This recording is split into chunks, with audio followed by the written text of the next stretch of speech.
My name's Paul Gilmore. I'm from the Combat Sports Centre in Solihull. I'm formerly a local school teacher, primary school teacher, and whilst I was working as a teacher many years ago now, I was coaching at the local boxing club and teaching kickboxing classes as well of an evening.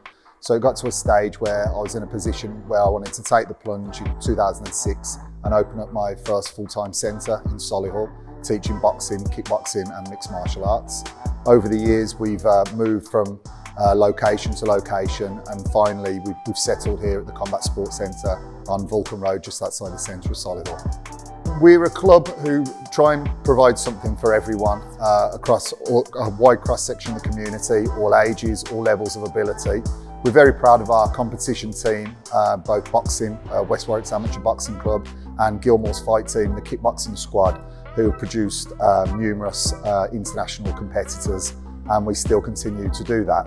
But something we pride ourselves on as a club is that it's just something for everyone, ranging for as low as the Little Ninjas class, which is an introduction to martial arts, where young children can develop the key life skills they get through the medium of martial arts training, right up until competition standard sessions where we're trying to produce the champions of the future. Our goal short term is to produce some Commonwealth Games gold medalists, because local people box in front of a local crowd. So children as young as Little Ninjas ages, right up to the over 50s class, fit over 50.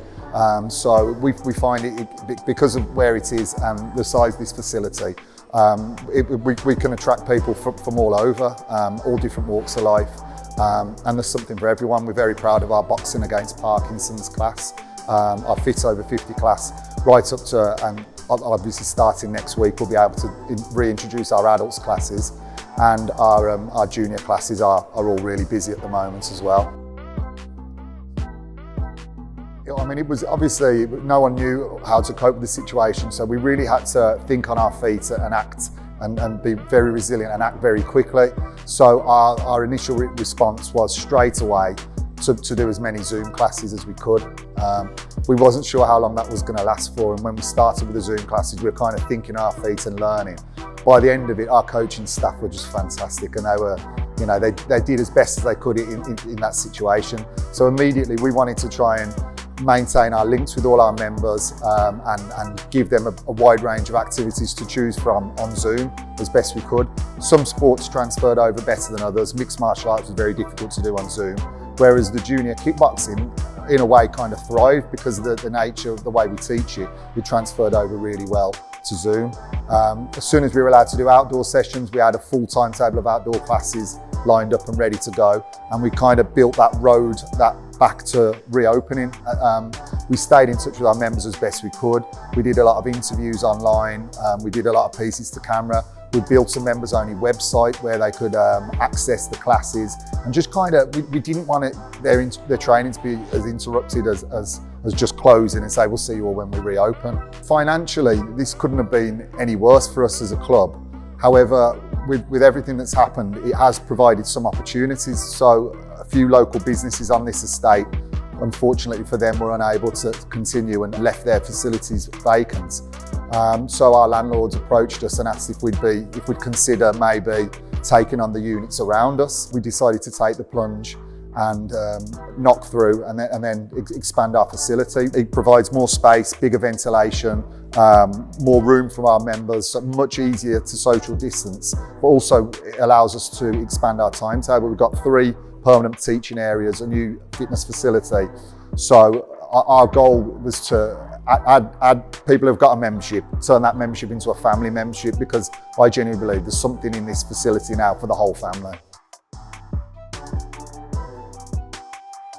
I'm from Solihull, and I think sometimes Solihull gets very generalised, particularly the south part of Solihull. The assumption's made if you're from South Solihull, you're very affluent and you don't need any help or any support. Well, I'm a prime example of someone from very modest background, an area, Hobbs Moat just down the road, and it's a normal working class area, and there are people in that area who will have been affected with this pandemic and that might need some support coming back to it. So I'm hoping that people realise that, you know, Solihull isn't just clean-cut rich people and people that do struggle financially. And there are certain pockets of this area that I think needs lots and lots of support. Everyone in this club, they put the member first, whether it's the boxer first, the competitor first, the kickboxer first, or just the general member first. So it's all centred around the needs of our members. And I know there is a demand. Some ladies are more comfortable just training with other ladies. They're not keen to train on a mixed class. We have a female boxing coach who was qualified through Sport England, through England Boxing, who we're hoping will get on the Commonwealth Games team and bring a medal home to our club. There is a good mix on our classes, particularly the Little Ninjas classes, and also a lot of girls are keen to take advantage of the self-defence element through doing combat sports training and how it'll make them safer when they start to go out in the big wide world.